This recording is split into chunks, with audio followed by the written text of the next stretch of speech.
കാര്യം ഇങ്ങനെയൊക്കെയാണെങ്കിലും സുനന്ദയും ചക്രവാണിയും രഹസ്യമായി കാണുകയും സംസാരിക്കുകയും ചെയ്യാറുണ്ടെന്നാ നാട്ടിലെ സംസാരം. അവനെങ്ങനെ എന്റെ മോളെയും തട്ടിക്കൊണ്ടുപോയി വല്ല രജിസ്റ്റർ ഓഫീസിലും വെച്ച് കല്യാണം നടത്തിയാ പിന്നെ ഞാൻ ജീവിച്ചിരുന്നിട്ട് കാര്യമില്ല. ചക്രവാണി നമ്മുടെ പെങ്കൊച്ചിനെ കെട്ടോ കെട്ടൂലേ എന്നും പറഞ്ഞ് ചിങ്ങം വരെ കാത്തിരുന്നിട്ട് കാര്യമില്ല. അതിനു മുമ്പ് സുനന്ദ കുഞ്ഞിനെ വേറൊരാളെ കൊണ്ട് കല്യാണം കഴിപ്പിച്ചാൽ നമ്മൾ ജയിച്ചു. അതെ, എത്രയും പെട്ടെന്ന് സുനന്ദയുടെ കല്യാണം നടത്തുന്ന ആ ബുദ്ധി. അത്ര പെട്ടെന്ന് അവൾക്ക് വെച്ച് ചെറുക്കനെ തട്ടിയെടുക്കാന്നൊക്കെ പറഞ്ഞ തപ്പി നടക്കുന്ന എന്തിനാ? ആളിവിടെ തന്നെ നിൽക്കല്ലേ. ആര്? ഞാൻ. അതിലും പേര് അവന് ഇട്ടിച്ചു കൊടുക്കുന്നതല്ലേ. ആ ശുരകം പപ്പു പാതി മീശയില്ലാതെ നടക്കുന്നത് മുതലാളിക്ക് കാണണമെങ്കിൽ മതി. സാർ, അവിടെ ഇരിപ്പുണ്ട്, പോയി മതിയാവോളം സംസാരിച്ചോ.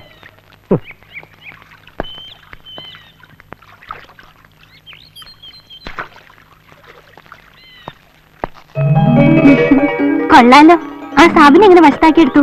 ഇനി സാബിന്റെയും ജപ്പാന്റെയും ശല്യം ഉണ്ടാവില്ല. രണ്ടുപേരും നമ്മൾ വരച്ച വരെ നിൽക്കും. അച്ഛൻ പ്രശ്നങ്ങൾ സീരിയസ് ആക്കിക്കൊണ്ട് വരികയാ. എനിക്കങ്ങ് പേടിയായി തുടങ്ങി. അമ്മാവന്റെ അനുവാദത്തോടുകൂടി നമ്മുടെ വിവാഹം നടക്കണമെന്ന എന്റെ ആഗ്രഹം. അവസാന നിമിഷം വരെ നമുക്ക് അതിനെ ശ്രമിച്ചു നോക്കാം. അച്ഛന്റെ വാശി ഇതുവരെ കുറഞ്ഞിട്ടില്ല. നാളെ എന്നെ പെണ്ണ് കാണാൻ ഒരു കൂട്ടര് വരുന്നുണ്ട്. അച്ഛൻ വാശിയുടെ പേരിൽ അതെങ്ങാനും ഉറപ്പിച്ച. വിഷമിക്കാതിരിക്കുക. നാളെ തന്നെ പെണ്ണ് കാണൽ അലസിപ്പിരിഞ്ഞാ പോരെ. അതിനുള്ള വിദ്യയൊക്കെ ഞാൻ ഒപ്പിച്ചോളാം.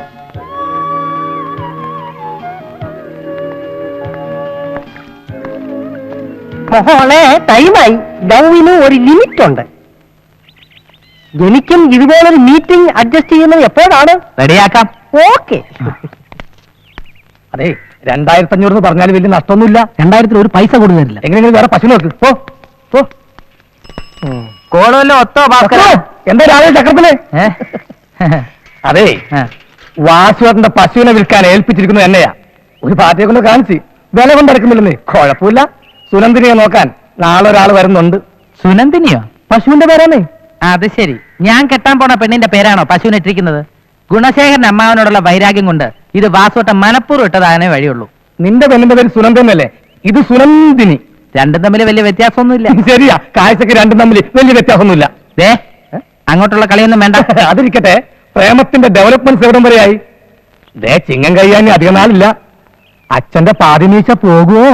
അത് പറഞ്ഞപ്പോഴാ ഓർത്തത്. നാളെ ഒരു പാർട്ടി സുനന്ദയെ പെണ്ണ് കാണാൻ വരുന്നുണ്ട്. എന്തെങ്കിലും പണി ഒപ്പിച്ച് അത് മുടക്കിയേ പറ്റൂ. രാവിലെ ഞാൻ ഫ്രീ അല്ല. അക്കരെ നിന്ന് സുനന്ദിനെ വാങ്ങാൻ ഒരു പാർട്ടി വരുന്നുണ്ട്. എടാ, എനിക്കൊരു ഐഡിയ. എന്താ? പശുവിനെ വാങ്ങാനാണോ?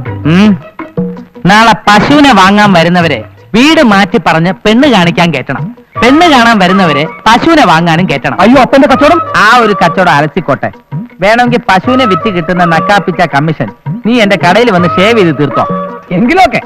പക്ഷെ ഷേവ് ചെയ്ത് ആൾക്കാരുടെ മുഖം ഒന്നും മുറിക്കരുത്. ഞാനല്ലേ? എനിക്കല്ല. അല്ല, നീ തന്നെ ഷേവ് ചെയ്യണം. കേറ്. ബ്രേക്കില്ല.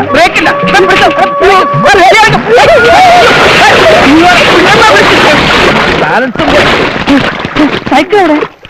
സൈക്കിൾ എവിടെയാണോ? സൈക്കിൾ പോയത്.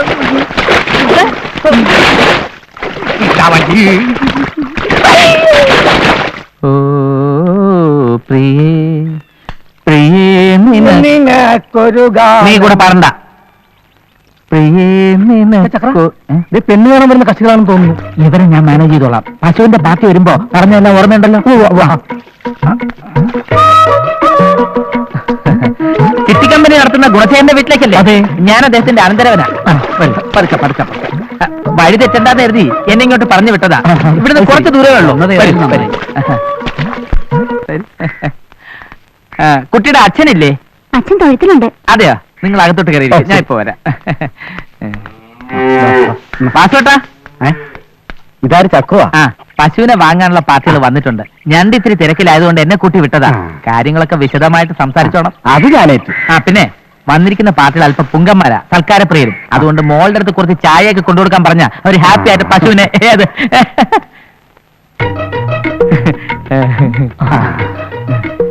എന്താ ഇവിടെ ഇരുന്ന് കളഞ്ഞത്? പിന്നാമ്പുറത്തേക്ക് വന്നാൽ മതിയായിരുന്നല്ലോ. അതെ, പുള്ളി ആള് വളരെ സോഷ്യലാ. മോളെ ചായ ഇങ്ങെടുത്തെ. സുനന്ദിനിയെ കാണാൻ ഇന്നലെ ഒരു പാർട്ടി വന്നിരുന്നു. അവർക്ക് ഇഷ്ടപ്പെടുകയും ചെയ്തു. പിന്നെ തുകയുടെ കാര്യത്തിൽ അല്പ പിശകി, അത്രേ ഉള്ളൂ. ചായ അവര് ചായ വന്നു.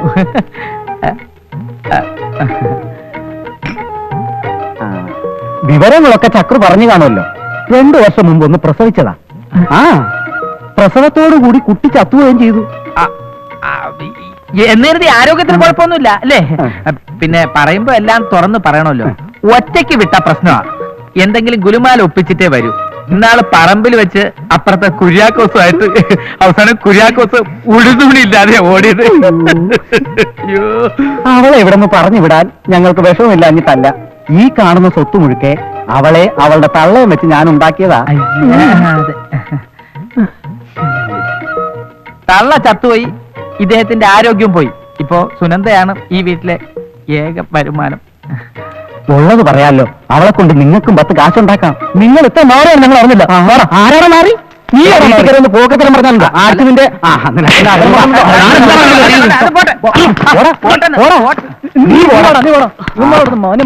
അല്ല ചേട്ടാ, പശുവിനെ വെച്ച് 10 കാശുണ്ടാക്കുന്ന ചെറ്റത്തരാണോ?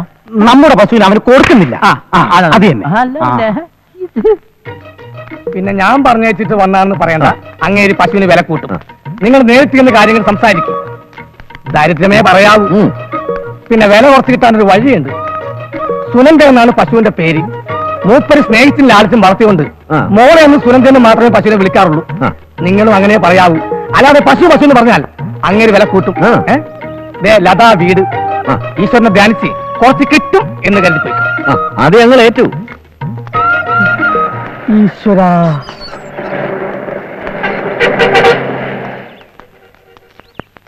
ഇവിടെ ആരും ഇല്ലേ? ഇവിടെ ആരും ഇല്ലേ? ഞങ്ങൾ സുനന്ദയെ കാണാൻ വന്നവരാ. വരണം വരണം.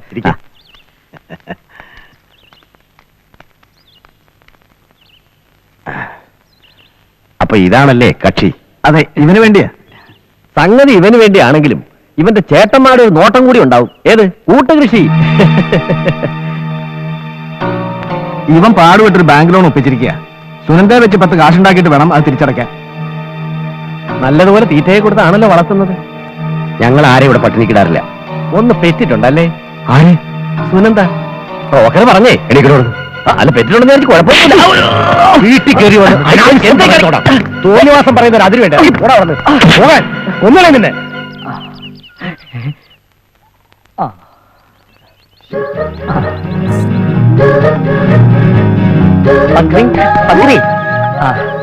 ഇന്ന് വണ്ടി എടുത്തില്ലേ?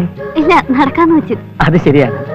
നടക്കുന്നത് സൗന്ദര്യത്തിനും ആരോഗ്യത്തിനും ആയുസിനും സർവോപരി മാനസികമായ അടുപ്പത്തിനും ഐക്യത്തിനും വളരെ നല്ലതാണ്. I love you. എന്താ? ഞാൻ പങ്കെ സ്നേഹിക്കുന്നു. അയ്യോ, സ്നേഹിക്കുന്നവരെ തമ്മിൽ അകറ്റാനല്ലേ നിങ്ങൾ ഇങ്ങോട്ട് വന്നത്? പക്ഷേ അവരെ തമ്മിൽ ഒരുമിപ്പിക്കുക എന്നുള്ളതാണ് ഇനി എന്റെ ജീവിത ലക്ഷ്യം. അത് ശരി. പ്രേമത്തിന്റെ വില ഞാൻ ശരിക്കും മനസ്സിലാക്കി. പങ്കെ എന്റെ കൂടെ ഉണ്ടെങ്കിൽ ഈ ലോകത്തിന്റെ ഏത് കോർണറിൽ പോയാലും നമുക്ക് വെട്ടിയും പഠിച്ച് ലാവിഷായിട്ട് ജീവിക്കാം. പക്ഷെ അതിനൊരു പട്ടാളക്കാരന്റെ കരുത്തും ആത്മധൈര്യം ഇരിക്കുന്ന പട്ടാളക്കാരനുണ്ടോ ആത്മധൈര്യം? അവൻ വായുവിൽ അലിഞ്ഞില്ലാണ്ടാവും. പക്ഷെ അദ്ദേഹത്തെ ഞാൻ കോൺസെൻട്രേഷൻ ടെസ്റ്റിന് വിധേയനാക്കി. അയ്യോ, അപാര കോൺസെൻട്രേഷൻ തന്നെ. കോൺസെൻട്രേഷൻ ടെസ്റ്റോ? അതെന്ത്? അയ്യോ, അതറിയില്ലേ? ഞാൻ പറഞ്ഞുതരാം. കൈ രണ്ടും ഇങ്ങനെ ചേർത്ത് പിടിച്ച് ഇതിന്റെ ഗ്യാപ്പിലൂടെ എന്റെ ഇരു കൈയിൽ മുട്ടാറ് നായർ സാബ്ദെ ഇങ്ങനെ 100 പ്രാവശ്യം കൈ ഓടിച്ചു. 1, 2, 3, 4, 5. ഭയങ്കര കോൺസെൻട്രേഷൻ, അപാരമായ മെന്റൽ പവർ.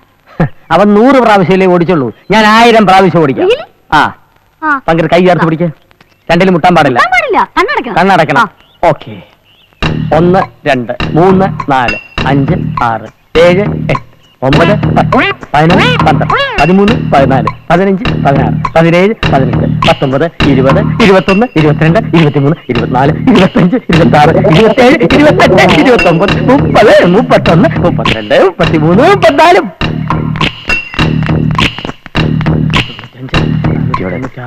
34. ഒന്ന് മാറി 499, 501, 502, 503, 504, രാവിലെ കണ്ടപ്പോ കുഴപ്പമൊന്നുണ്ടായില്ലല്ലോ. ഈ കമ്പ്യൂട്ടർ പെട്ടെന്ന് കട്ടിലേക്ക് മാറിയതിന്റെ ആഘാതമായിരിക്കോ?